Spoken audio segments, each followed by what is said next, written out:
everybody, welcome once again to my channel Krishna Singh Dev. So as you can see me here with this another mala wearing in my neck. तो ज़िंदगी ने एक बार फिर से दिखा दिया कि लाइफ कितनी अनप्रिडिक्टेबल होती है एंड चाहे कितनी भी प्लानिंग कर लो वो प्लानिंग सब की सब एक तरफ धरी रह जाएगी। अगले ही पल क्या होने वाला है पता नहीं, बस लेकिन लड़ते रहने का जज्बा होना चाहिए और लाइफ अपने आप चलती जाती है as the plan is made by the almighty.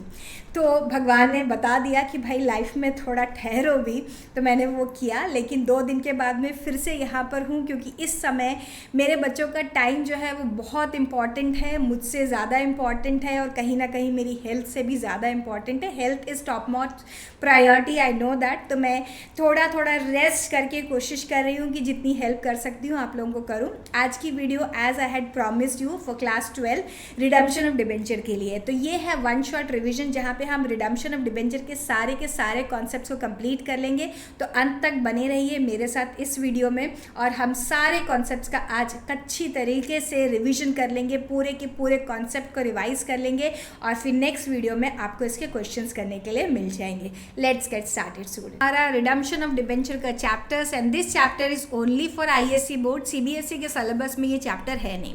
तो redemption of debenture is a technical term which is used for repayment of debenture. मतलब कि जब भी कंपनीज डिबेंचर्स इशू करती हैं, आपको पता है कि डिबेंचर्स रिडीमेबल हो सकते हैं, इरिडीमेबल हो सकते हैं। हालांकि इरिडीमेबल डिबेंचर्स नॉर्मली इशू नहीं किए जाते, कन्वर्टेबल नॉन कन्वर्टेबल डिबेंचर्स होते हैं जिसमें कि अगर जब हम रिडम्पशन ऑफ डिबेंचर्स करते हैं बाय पेमेंट ऑफ कैश या फिर उनका रिडम्पशन करते हैं बाय कन्वर्जन, तो हमें ये चैप्टर काम आता है which is called repayment of debenture या redemption of debenture. So payment किस तरीके से हो सकता है? Number 1, payment can be in the lump sum, मतलब कि एक ही साथ सारे डिबेंचर्स का पेमेंट कर दिया जाए, या फिर पेमेंट हो सकता है इंस्टॉलमेंट जिसको हम बोलते हैं by draw of lots also.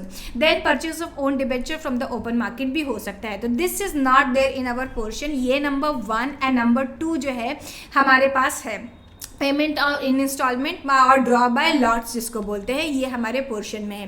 ठीक है, जैसे कि कंपनी ने इशू किया 50,000 debenture 100 each redeemed at par on 31 of March 2022। ये है मैथ एक साथ लमसम में रिडम्पशन करना। जब लमसम में हम डिबेंचर्स को रिडीम करते हैं बच्चों, तो उसकी जर्नल एंट्रीज किस तरीके से पास करी जाती है। इस चैप्टर में आपका काफ़ी कुछ कनेक्शन जो है इशू ऑफ डिबेंचर के साथ है। वहाँ जो अकाउंट्स कुछ ओपन किए थे वहाँ ये इस चैप्टर में आके वो अकाउंट्स क्लोज होते हैं। देखिए, तो सबसे पहले जो भी परसेंटेज ऑफ डिबेंचर होगा that percentage debenture account will be debited to debenture holder. हम एक लाइबिलिटी को क्लोज करते हैं और एक अनदर लाइबिलिटी को ओपन करते हैं यहाँ पर। मतलब कि जो डिबेंचर की लाइबिलिटी थी उसे हम क्लोज कर रहे होते हैं by debiting it.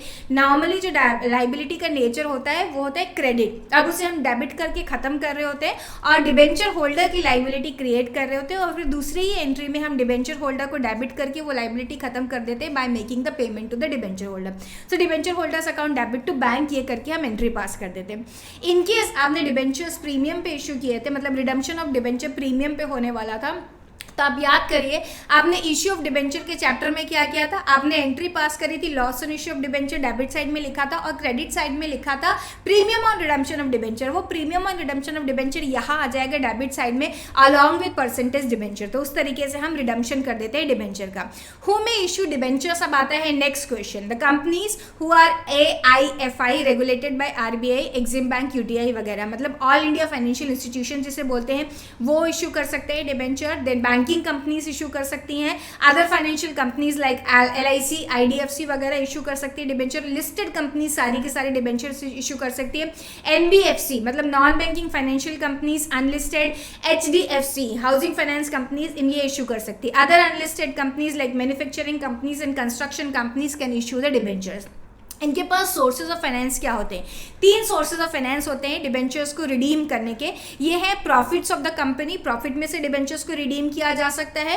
Capital of the company, मतलब कि डिबेंचर्स को रिडीम करने के लिए नए डिबेंचर्स इशू किए जा सकते हैं, डिबेंचर्स को रिडीम करने के लिए नए इक्विटी शेयर्स इशू किए जा सकते हैं, या फिर profit and loss of company and plus इसके बाद थर्ड है ऑप्शन जो है capital of the company. Okay, तो इस तरीके से capital of the company and capital of company, मतलब कि हम यहाँ पर क्या करते हैं, capital and profit and loss का एक कॉम्बिनेशन ले लेते हैं। तो इन 3 तरीके के सोर्सेस के थ्रू डिबेंचर्स का रिडेम्पशन हो सकता है। अब redemption of debenture only out of profits, मतलब कि 100% आउट ऑफ प्रॉफिट क्या कंपनीज इशू कर रिडेम्पशन कर सकती है डिबेंचर का? Answer is yes, but not all the companies. कौन सी कंपनीज है पहले देख ले। It means the companies repay the debenture holders from its profits which are available from distribution as dividend to share holder. तो share holder का ना देकर के डिबेंचर होल्डर्स को ये पैसा पे कर दिया जाता है। And to do so, company has to transfer before redemption begins total face value of the debentures to be redeemed from its profit to a new account called debenture redemption reserve account. This account is called DRR account.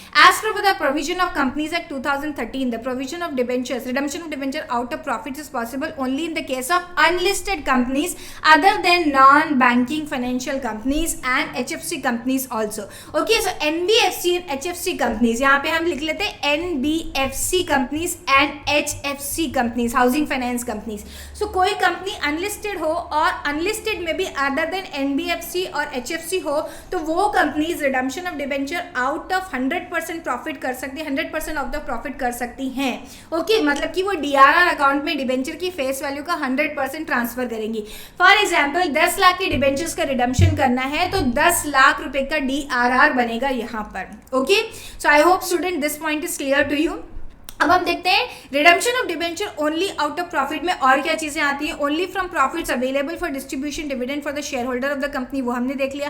Transfer from the profit before, ये 100% of the face value and profits available for distribution as dividend to share holder is reduced. मतलब कि क्या, अब क्या होता है, क्योंकि हमने DRR में 100% ट्रांसफर कर दिया तो ऑब्वियसली जो शेयर होल्डर को मिलना चाहिए था वो रिड्यूस हो जाता है। ऑब्वियसली क्यों रिड्यूस हो जाएगा? क्योंकि प्रॉफिट्स किसके लिए अवेलेबल होते हैं? नॉर्मली डिविडेंड जो डिस्ट्रीब्यूट किया जाता है इक्विटी शेयर होल्डर को, इसके लिए अवेलेबल होते हैं।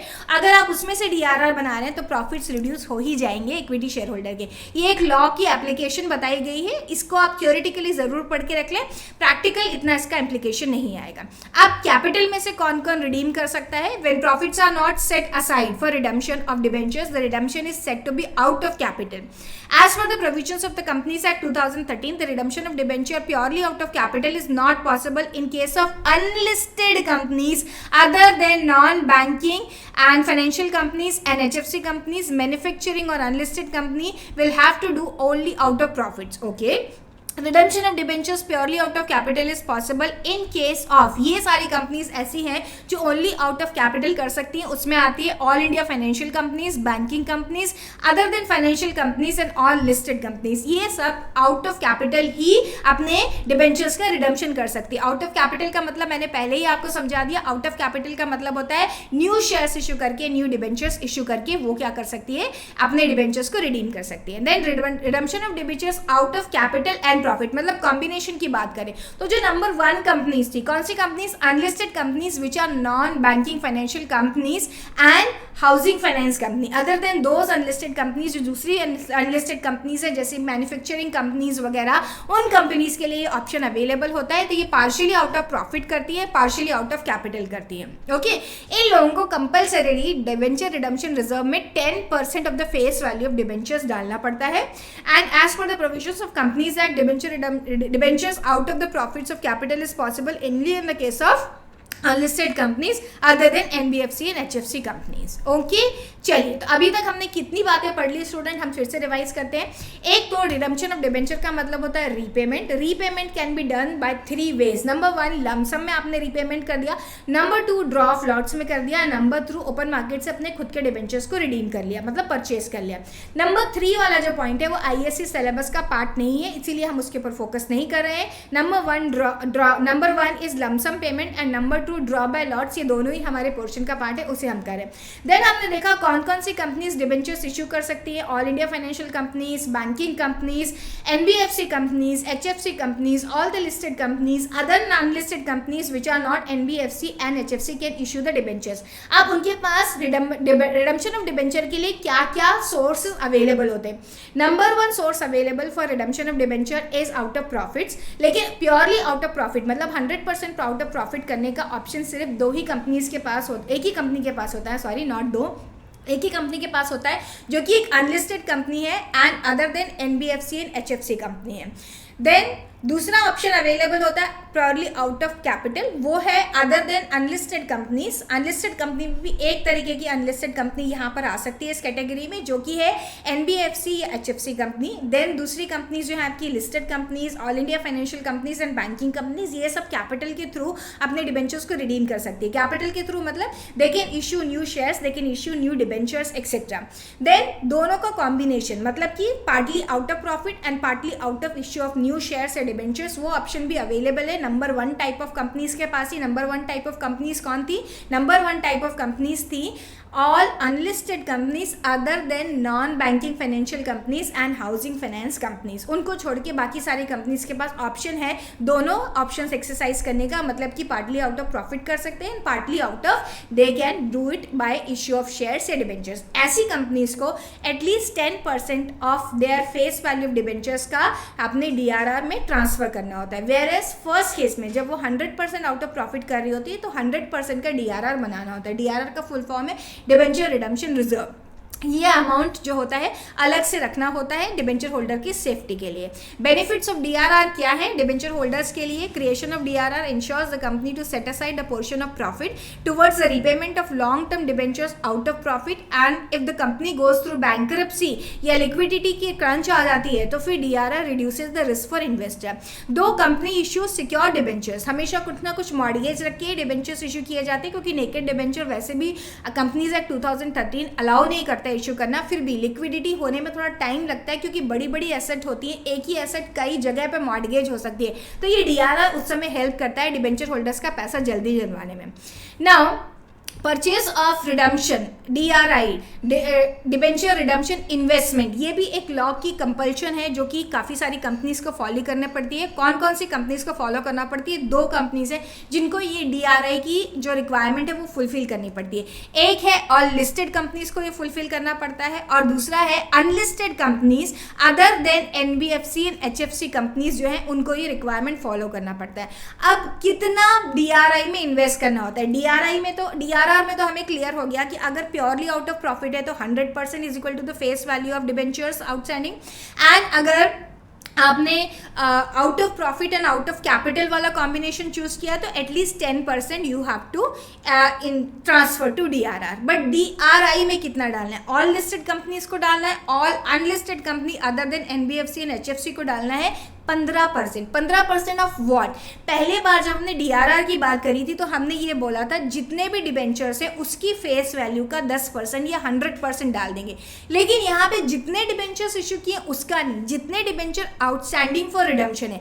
फॉर एग्जाम्पल आपने 5000 डिबेंचर्स इशू किए, उस 5000 में से इस साल 1000 debentures are outstanding for redemption, तो आप इन 1000 डिबेंचर को उनकी फेस वैल्यू से मल्टीप्लाई करेंगे, मतलब कि 1 लाख रुपए, अगर मैं अज्यूम कर रही हूँ कि डिबेंचर 100 रुपए का है, 1 लाख रुपए का 15% डीआरआई में डालेंगे, तो 1 लाख रुपए का 15% मतलब कि 15,000 रुपए कंपल्सरीली डीआरआई में जाना चाहिए। डिबेंचर रिडम्पशन इन्वेस्टमेंट क्या होता है? ये अनइनकम्बर्ड सिक्योरिटीज होती हैं, स्पेसिफाइड सिक्योरिटीज होती हैं जहाँ पे रिस्क ऑलमोस्ट नेग्लिजिबल होती है, वहां पर कंपनीज को इन्वेस्टमेंट करना पड़ता है। ठीक है, तो डीआरआई में इन्वेस्टमेंट करेंगे। अब एक छोटा सा टेबल देख लेते हैं जहां पर हमें क्लियर पिक्चर मिल जाए कि किस किस कंपनी को डीआरआर बनाना है और किस किस कंपनी को डीआरआई बनाना है। ठीक है, अगर हम डीआरआर की बात करें तो एआईएफआई को नहीं बनाना, बैंकिंग कंपनी को नहीं बनाना, अदर फाइनेंशियल कंपनीज को नहीं बनाना, अनलिस्टेड जो कि एचबीएफसी एंड एचएफसी एंड एनबीएफसी है उन्हें भी नहीं बनाना, और लिस्टेड कंपनीज को भी नहीं बनाना। यहाँ पर डीआरआई इनको नहीं बनाना, इनको नहीं बनाना, इनको नहीं बनाना, इनको नहीं बनाना, बट लिस्टेड कंपनीज को जरूर बनाना है डीआरआई। अच्छा, इसी टेबल का अगला पार्ट जो है वो यहाँ चला गया। अच्छा, इस टेबल का एक पार्ट छूट गया है, चलिए मैं यहाँ पे लिख देती हूँ all unlisted companies other than HFC and NBFC, okay, इनको DRI भी बनाना होता है एंड DRR भी बनाना होता है। ठीक है, unlisted companies which are other than NBFC and HFC, उनके यहाँ दोनों में यस होगा, उनको DRR भी बनाना होता है और उनको DRI भी बनाना है।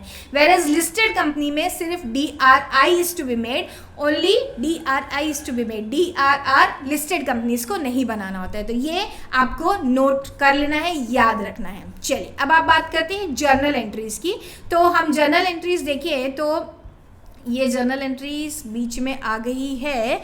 Okay, purchase of treatment of DRI पे चले जाते हैं हम लोग। इसकी जर्नल एंट्रीज देख लेते हैं। ये जो पार्ट है इसको जरा छोड़ देते हैं यहाँ पर।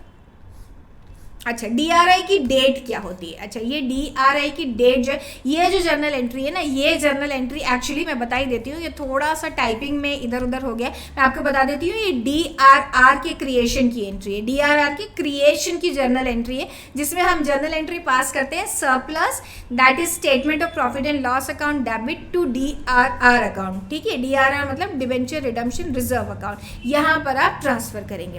अब date is not specified, assume company did not make profits in last 3 years of debenture, hence it will be, create DRR just before the redemption on the date of redemption of debentures itself, which is 31/3/2020, assuming company made profit in this year। अगर कोई date specify नहीं की जाती है तो जिस साल redemption of debenture हो रहा है उसके प्रीवियस ईयर की लास्ट डेट पे जो 31 मार्च है, वहाँ पर हम लोग लिख लेंगे कि हम लोगों ने DRR बनाया है। Otherwise in the year of issue he DRR बना लिया जाता है। अच्छा, purchase and accounting treatment of DRI कैसे परचेज किया जाता है? जब हम परचेज करते हैं DRI तो ऑन और बिफोर 31st ऑफ अप्रैल होता है।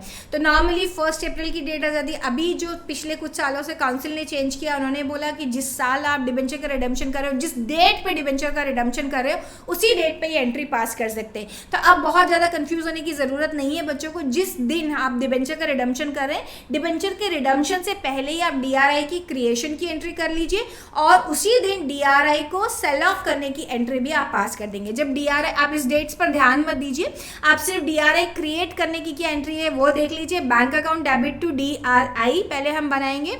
अच्छा, ये एंट्रीज जो है ना थोड़ी सी रिवर्स है, ये एंट्री ऐसी नहीं है। This is the first entry, ये देखिए ये फर्स्ट एंट्री है। DRI बीइंग एन एसेट, ये क्रिएशन की एंट्री है। ये क्रिएशन ऑफ DRI होता है, जहां पे आप क्रिएटिंग ऑफ DRI कर रहे होते हैं। DRI अकाउंट को डेबिट किया जाता है टू बैंक, एंड ये जो है DRI को हम सेल करते हैं, उसकी एंट्री है। ये है सेलिंग की एंट्री, DRI को सेल किया।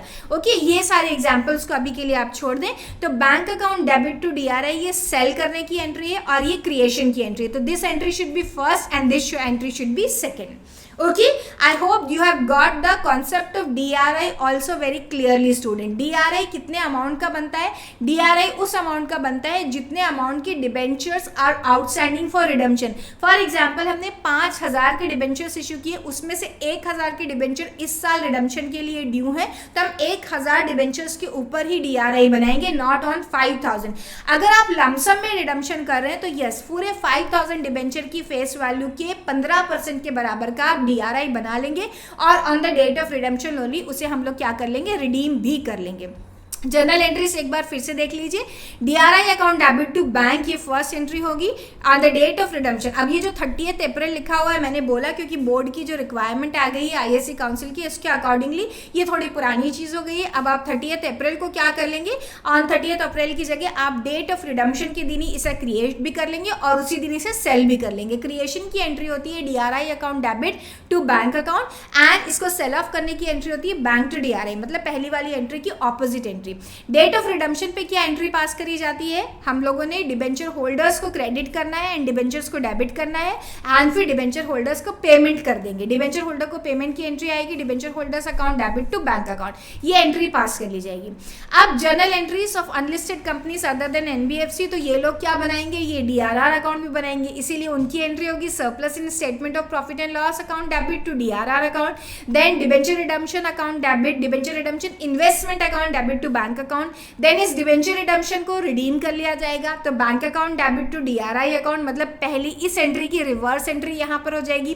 फिर हम डिबेंचर होल्डर्स को पैसा देने के लिए ड्यू की एंट्री पहले करेंगे, तो debentures account debit to debenture holder, then debenture holder to bank वाली एंट्री। अब एक और एंट्री आएगी in case of NBFC and HFC को छोड़ के जो अनलिस्टेड कंपनी है, ये जो आपने सरप्लस ट्रांसफर किया था DRR में, इस DRR अकाउंट को क्लोज किया जाता है। DRR अकाउंट को क्लोज करने की एंट्री क्या होती है, हम DRR अकाउंट को क्लोज करते हैं। किस तरीके से DRR अकाउंट को क्लोज किया जाता है, यहां जाकर के एक और एंट्री पास होगी, ये होगा जनरल DRR, इसको जरा मैं लिख दूं यहां पर, ये देखिए ये एंट्री पास होती है, DRR account debit to general reserve. अब ये जनरल रिजर्व का मतलब क्या होता है मैम, देखिए जनरल रिजर्व जो है वो शेयर होल्डर्स फंड का एक पार्ट होता है। हम बात करते हैं कि शेयर होल्डर्स फंड में शेयर होल्डर के इक्विटी शेयर कैपिटल आती है एंड रिजर्व्स एंड सरप्लस आते हैं। तो general reserve is a free reserve which is available to equity share holder. तो हम क्या करते हैं, हमने ये जो DRR बनाया हुआ था for the security of debenture holders, अब उसको उठा करके ट्रांसफर कर देते हैं टू जनरल रिजर्व, मतलब कि ये अगेन अवेलेबल है किसके लिए, इक्विटी शेयर होल्डर के लिए। तो जो हमने पहली एंट्री बनाई थी उसमें क्या किया था, हमने surplus that is statement of profit and loss से ट्रांसफर किया था DRR में। अब हम DRR को उठा करके डेबिट कर देंगे, मतलब ये जो अकाउंट हमने क्रिएट किया था it has lost its relevance now because debentures are redeemed, और ट्रांसफर कर दिया जाएगा इसे जनरल रिजर्व में। अब ये वाली जो एंट्रीज हैं ये है इंटरेस्ट की एंट्री, ठीक है। अब ये वाला जो पोर्शन है ये है ही नहीं हमारे पास, ठीक है। ये जो ये नोट्स बने हुए हैं थोड़े पहले के हैं, इसीलिए इसको हम छोड़ सकते हैं, अब ये हमारे पोर्शन में नहीं है, ये सब भी नहीं है। चलिए, तो ये तो सारी एंट्रीज है जब DRR का क्रिएशन भी होता है। आप देख लीजिए, अगर पूरा बड़ा सा क्वेश्चन आ जाए, जो कि इस साल की SQP में वैसे नहीं है, लेकिन अगर पूरा बड़ा सा क्वेश्चन आ जाए जहाँ पे इश्यू ऑफ डिबेंचर की एंट्री भी करने के लिए बोली गई है और साथ ही साथ आपसे बोला गया है कि रिडम्पशन भी इसी में बता दो, तो देखिए पहले आप जो डिबेंचर्स हैं उनको इश्यू करने की एंट्री करेंगे, bank account debit to debenture application और allotment, then debenture and application और अलॉटमेंट को ट्रांसफर करेंगे डिबेंचर अकाउंट में। यहाँ पे एक क्वेश्चन का सोल्यूशन किया गया, वो क्वेश्चन मैंने पढ़ के बताया नहीं, सिर्फ आपको मैं एंट्रीज का फ्लो बता रही हूँ। फिर DRR का क्रिएशन किया जाएगा। अच्छा, कौन सी कंपनी थी, देखिए क्वेश्चन में ये पढ़ के आना जरूरी है। On 1 January Pluto limited an unlisted manufacturing company, okay, ये अनलिस्टेड मैन्युफैक्चरिंग कंपनी है, तो अनलिस्टेड कंपनी है तो इसे तो क्या करना पड़ेगा, और NBFC एंड HFC भी नहीं है तो इसे तो DRR एंड DRI दोनों बनाना पड़ेगा। तो ये देखिए इसने DRR बनाया है और 100% आउट ऑफ प्रॉफिट बनाया है, surplus in that is statement of profit and loss to DRR बनाया है 3 लाख रुपए का, और DRI भी बनाया है। DRI बनेगा 15%, सो 15% इज 45,000। DRI बनाया, फिर DRI को रिडीम किया, फिर DRR को जनरल रिजर्व में ट्रांसफर कर दिया यहाँ पर। फिर हमने क्या किया, अच्छा कुछ एंट्रीज यहाँ पे मिसिंग है, यहाँ पर एक फिर एंट्रीज आएंगी डिबेंचर होल्डर्स को पेमेंट करने की, तो मैं वो एंट्रीज यहाँ पे लिख के बता देती हूँ। हम करेंगे 7% debenture account debit, 7% debenture account debit to debenture holder,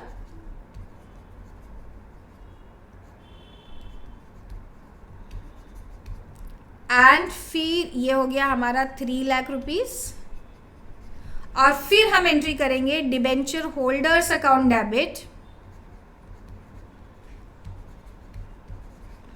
to bank account. ये एंट्री भी हम पास करेंगे 3 लाख एंड 3 लाख की।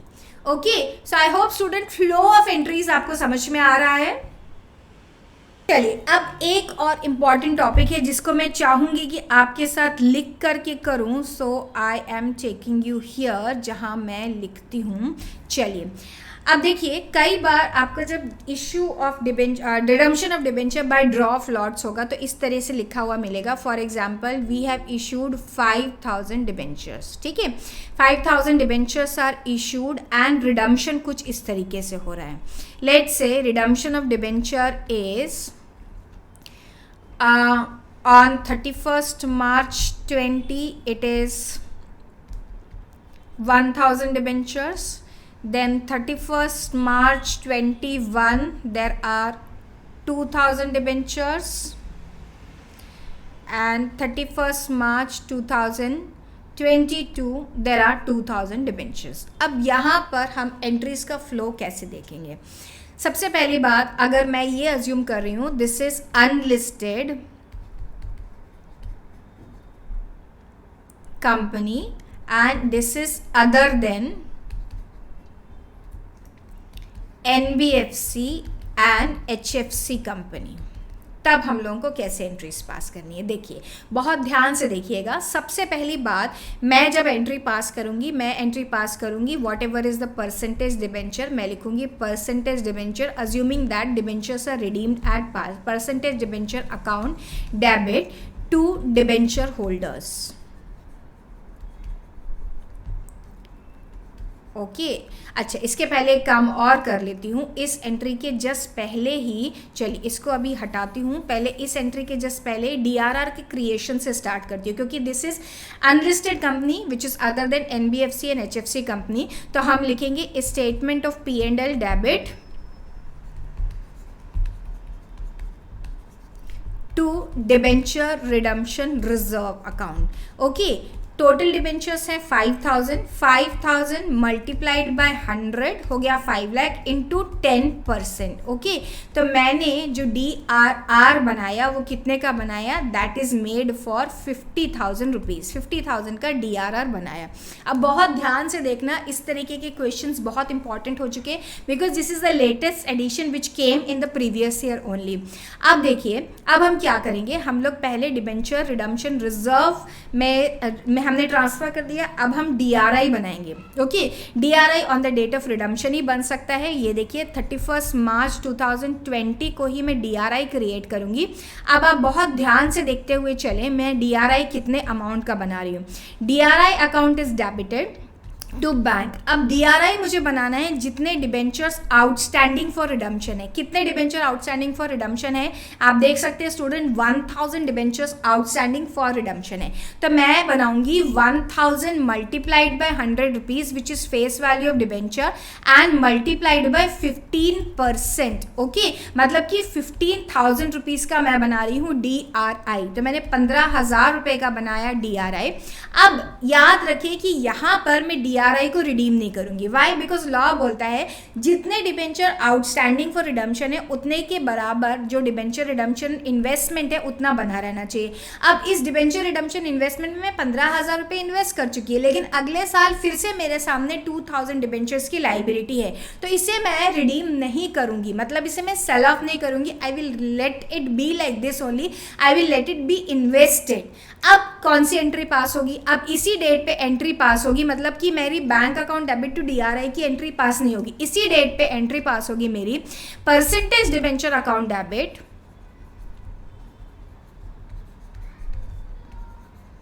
To debenture holders.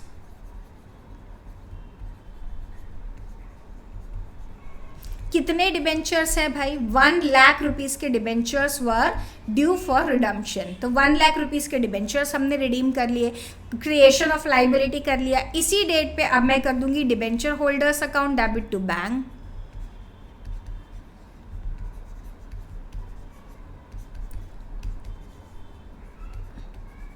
ये कितना हो गया, 1 लाख रुपीस। अब एक और एंट्री विदाउट फेल आपको करनी है, आपको DRR का प्रोपोर्शनेट अमाउंट ट्रांसफर करना है जनरल रिजर्व में। What is the meaning of proportionate amount, ये देखिए आपने DRR 50,000 रुपीज का बनाया, लेकिन ये कितने डिबेंचर्स के लिए बनाया, 5,000 डिबेंचर के लिए।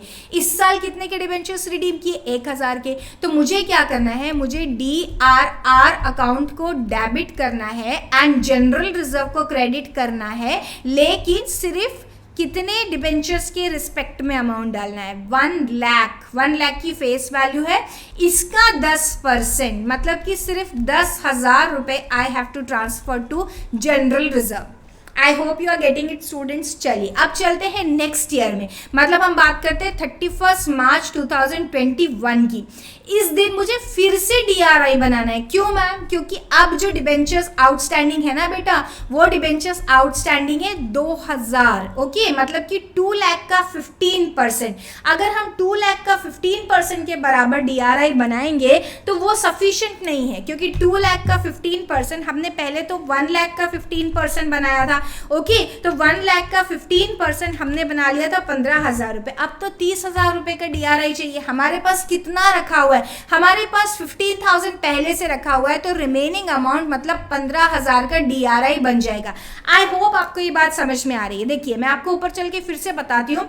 मैंने ऑलरेडी 15,000 की DRI का क्रिएशन किया था पिछले साल, उसका बैलेंस अभी रखा हुआ है। वाई? बिकॉज मैंने bank account debit to DRI की एंट्री नहीं करी थी, इसको ऐसे ही रखा था, इसीलिए अभी मैं सिर्फ 15,000 का DRI बना रही हूँ। अब मैं फिर से वही एंट्री पास करूंगी, मतलब percentage debenture to debenture holder वाली एंट्री पास करूंगी। Percentage debenture account debit to debenture holder की एंट्री पास करना है अब मुझे, जो कि है 2 लाख रुपीज दिस टाइम। और फिर इसके बाद मुझे इनका पेमेंट भी करना है,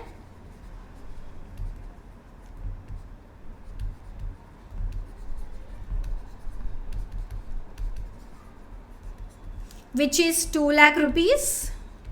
अब मैं यहां पर फिर से DRR से ट्रांसफर करूंगी, DRR अकाउंट को डेबिट करूंगी, proportionate amount to general reserve, which is 2 lakh का 10%, 20,000 रुपए। कैसे आया ये? 2 लाख का 10% है 20,000 रुपए। अभी भी मैं DRI को इन कैश नहीं करूंगी, क्योंकि अगले साल फिर से मेरे पास 2,000 के डिबेंचर्स जो है रिडम्पशन के लिए रखे हुए हैं। अब देखिए फिर से मैं 31 मार्च 2022 पे चली गई हूं और एंट्री पास करूंगी। अब DRI बनाने की एंट्री भी पास नहीं करूंगी। क्यों? क्योंकि DRI जो है ना वो ऑलरेडी 30,000 का बना हुआ है हमारे पास। अब मुझे, क्योंकि लास्ट रिडम्पशन की इंस्टॉलमेंट आ गई है, सिर्फ इसे सेल करना है, तो अब जाके मैं ये वाली एंट्री पास करूंगी, bank account debit to DRI। मतलब DRI का पहले साल में हमारे पास बैलेंस कितना था? 15,000। दूसरे साल में हमने उसमें 15,000 और ऐड कर दिया, 30,000 हो गया। अब ये 30K को मैं सेल कर दूंगी। अब बनाना नहीं है, सिर्फ सेल करना है। और इसी डेट पे मुझे ये वाली एंट्री पास कर ली। कौन सी? Percentage debenture account to debenture holder,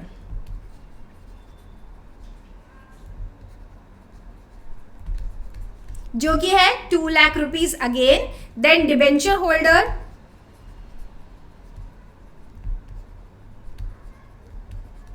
account debit to bank, ये है 2 लाख। अब हमारा DRR का बचा हुआ पोर्शन क्या करेंगे हम? फिर से उसे ट्रांसफर कर देंगे, DRR account debit to general reserve, ये है 20,000 रुपीज, 20,000 रुपीज। ठीक है, तो स्टूडेंट सबसे इंपॉर्टेंट तरीके का क्वेश्चन अगर कोई है आज की तारीख में, तो ये इस तरीके का क्वेश्चन है जहाँ पे रिडम्पशन ऑफ डिबेंचर हो रहा है बाय ड्रॉ ऑफ लॉट्स। अब हमको क्या करना होता है, एक बार क्रक्स जान लेते हैं। जितना प्रोपोर्शनेट अमाउंट ऑफ DRR है उसे हम ट्रांसफर कर देते हैं as a last entry for the redemption of debenture. And यहाँ पर हम लोग देखते हैं कितना अमाउंट रिडम्पशन के लिए आउटस्टैंडिंग है, उसके बराबर का हम DRI का क्रिएशन करते हैं। अगर वो अमाउंट अगले साल से कम का है तो उसे रिमेन इन्वेस्टेड रहते हैं, या अगले साल के बराबर भी है तो we remain it as it is, we remain invested, और उसे हम लोग इन कैश नहीं करते हैं। फिर नेक्स्ट ईयर में जाते हैं, देखते हैं अगर DRI का बैलेंस कुछ कम है तो इस साल के आउटस्टैंडिंग की 15% के बराबर उसे कर लेते हैं बाय मेकिंग मोर इन्वेस्टमेंट। फिर से हम DRI में इन्वेस्ट करेंगे और लास्ट ईयर में देखेंगे is the DRI enough. If DRI is enough like in this question, then हम उसको सिर्फ सेल ऑफ करेंगे। इस साल कोई DRI का क्रिएशन नहीं करेंगे और हर साल प्रोपोर्शनेट अमाउंट DRR से जनरल रिजर्व में ट्रांसफर करते जाएंगे। That's it. ये है पूरे के पूरे चैप्टर का वन शॉट रिवीजन स्टूडेंट, जिसमें मैंने आपके सारे पॉइंट्स कवर अप कर दिए हैं। ये जो क्वेश्चंस हैं इसमें कई और वैरायटी के क्वेश्चंस हो सकते हैं, तो इसके लिए you will be getting one more video very soon, जिसमें हम लोग और वैरायटी ऑफ क्वेश्चन इसी तरीके के क्वेश्चंस को कवर करेंगे। इसके साथ ही साथ में आपको DRI अकाउंट बनाने की प्रैक्टिस दूंगी, DRR अकाउंट बनाने की प्रैक्टिस दूंगी, जो कि काफ़ी इंपॉर्टेंट है अपने आप में। So that's all all for today students. Yes, channel पर नए हैं तो ज़रूर सब्सक्राइब कर दीजिए एंड वीडियो को लाइक एंड शेयर कर दीजिए। हम लोग मिलेंगे फिर से, तब तक के लिए bye, have a great day. पढ़ाई जारी रखिए, कोई भी कोताही नहीं बरतेंगे अभी आप पढ़ाई करने में। मिलते हैं फिर से।